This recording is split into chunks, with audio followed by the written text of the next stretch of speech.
తెలంగాణ రాష్ట్ర ముఖ్యమంత్రి రేవంత్ అన్న ఒకే ఒక్క వీడియో తోటి అడ్డంగా దొరికిపోయిండు. రేవంత్ అన్న 2024 ఆగస్టు 2వ తారీఖు నాడు అసెంబ్లీలో ఒక మాట మాట్లాడిండు. ఇప్పుడు ఆ వీడియో సోషల్ మీడియాలో గట్టిగా ప్రచారం అవుతున్నటువంటి పరిస్థితి. అంటే రేవంత్ అన్న చెప్తాడు కానీ చెయ్యడు. ఒక సినిమా డైలాగ్ ఉంటుంది కదా, సారు రూల్స్ పెడతాడు కానీ సారు ఫాలో కాడు అని చెప్తారు కదా. రేవంత్ అన్న కూడా అంతే. రేవంత్ అన్న రూల్స్ చెప్తాడు కానీ రేవంత్ అన్నే ఫాలో కాడు. రేవంత్ అన్న చేస్తాము అని చెప్తాడు కానీ రేవంత్ అన్న చెయ్యడు. ఏదో మాట చేస్తాంలే, అవుతుందిలే, కష్టంగా చేసి తీరుతామని చెప్పి డైలాగులు చెప్పుడు తప్ప రియాలిటీలో ఏముండదు. రేవంత్ అన్ననే భూదాన్ భూములకు సంబంధించినటువంటి వ్యవహారంలో అసెంబ్లీలో మాట్లాడిండు.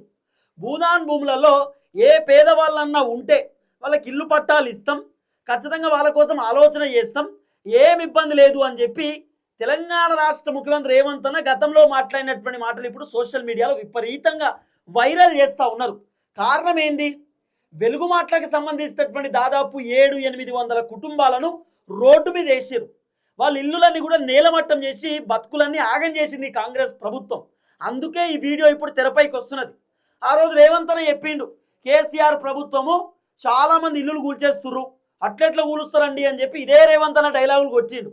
రేవంత్ అన్న అధికారంలోకి వచ్చిన తర్వాత హైడ్రా అని చెప్పి పేదవాళ్ళ బతుకులు మొత్తం రోడ్ల మీద వేసిండు. తెలిసి తెలవక ఎఫ్టీఎల్ బఫర్ జోన్లో కట్టుకున్నటువంటి ఇల్లులు అన్నింటినీ కూడా రేవంత్ అన్న నేలమట్టం చేసి పడేసిండు. తర్వాత గవర్నమెంట్ భూములు అని చెప్పి కూడా మొత్తం ఆక్యుపై చేసుకొని 111 జియో ఆ సంబంధించినటువంటి భూములు అని చెప్పి అక్కడ ఇల్లులు కట్టుకున్నటువంటి వాళ్ళని మొత్తం కథం చేసి పడేసిండు.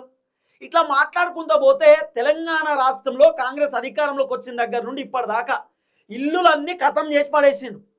మొత్తం పేదవాళ్ళ మీదనే కాంగ్రెస్ ప్రభుత్వం పెత్తనం చెలాయించింది. పేదవాళ్ళ ఇండ్లపైన కాంగ్రెస్ ప్రభుత్వానికి సంబంధించిన జేసీబీల తొండాలు పనిచేస్తాయి.